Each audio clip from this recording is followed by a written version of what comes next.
రంగారెడ్డి జిల్లా షాద్నగర్ నియోజకవర్గం చెగూరులో కాంగ్రెస్ ఎన్నికల ప్రచారం నిర్వహించారు. మహబూబ్ నగర్ కాంగ్రెస్ అభ్యర్థి వంశీచంద్రెడ్డి, ఎమ్మెల్యే శంకర్, మాజీ ఎమ్మెల్యే ప్రతాప్ రెడ్డి ప్రచారంలో పాల్గొన్నారు. కాంగ్రెస్ ను గెలిపిస్తే ఎస్సీ, ఎస్టీ, బీసీ, మైనార్టీల సంక్షేమం కోసం పనిచేస్తోందని వంశీచంద్రెడ్డి అన్నారు.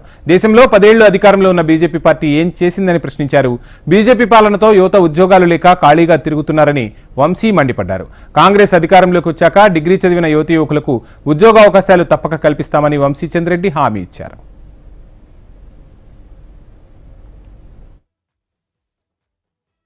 కేంద్రంలో బీజేపీ 10 ఏళ్ళు ఉంది. రాష్ట్రంలో బీఆర్ఎస్ వాళ్ళు, కేంద్రంలో బీజేపీ వాళ్ళు ఒక్క ఇళ్ళన్న కట్టించిండ్రమ్మా 10 ఏళ్ళ.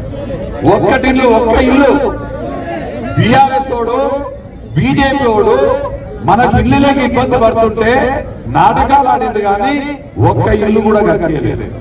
ఇలా చేగూరు గ్రామంలో పేదలకు ఏమైనా ఇల్లున్నాయంటే ఎన్నటికి ప్రతాపన్న ఎమ్మెల్యే ఉన్నప్పుడు, రాజశేఖర రెడ్డి ముఖ్యమంత్రి ఉన్నప్పుడు కట్టిన ఇందిరమ్మ ఇల్లే ఉన్నాయి. అవునా? ఇందిరమ్మ ఇళ్ళ తర్వాత ఒక్క ఇళ్ళన్న వచ్చిందా? మల్లయ్యాల శంకరన్న ఎమ్మెల్యే గెలిచిండు, కాంగ్రెస్ ప్రభుత్వం వచ్చింది. మళ్ళా మీకందరికీ, నిరుపేదలందరికీ 5 లక్షల రూపాయలతోటి ఇందిరమ్మ ఇల్లు రాబోతున్నాయి. ఇందాక చేకూరుకి ఎన్నని చెప్పినా ఉన్నా, 250 ఇల్లు ఉమ్మడి చేగూరు గ్రామ పంచాయతీ కాంగ్రెస్ పార్టీ కట్టబోతుంది. గత 10 ఏళ్లలో ఒక్క కొత్త తెల్ల రేషన్ కార్డు వచ్చిందమ్మా. టీఆర్ఎస్ ఒక్క రేషన్ కార్డు ఇవ్వకపాయే, బీజేపీ ఒక్క రేషన్ కార్డు ఇవ్వకపాయే.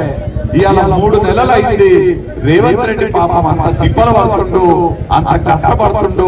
మన పాలమూరు ముద్దు బిడ్డ, మన పాలమూరు బిడ్డ మన కోసం కష్టపడుతుంటే ఓర్వక ఆయన దిప్పనిక చూస్తున్నారు, కుట్రలు పడుతున్నారు.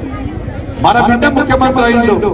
మన రేవంత్ రెడ్డికి అండగా మనం ఉండాలా లేదా? ఆయనకు బలాన్ని మనం ఇయ్యాలా లేదా? ఆయన ఇన్నేళ్లు కొట్లాడి మన ప్రభుత్వాన్ని తీసుకొస్తే రేపు ఆయనకు ఎవరు బలం ఇవ్వాలి? మన జిల్లా వాళ్ళమే మనం బలం ఇవ్వాలి. 10 ఏళ్ళు ఉండే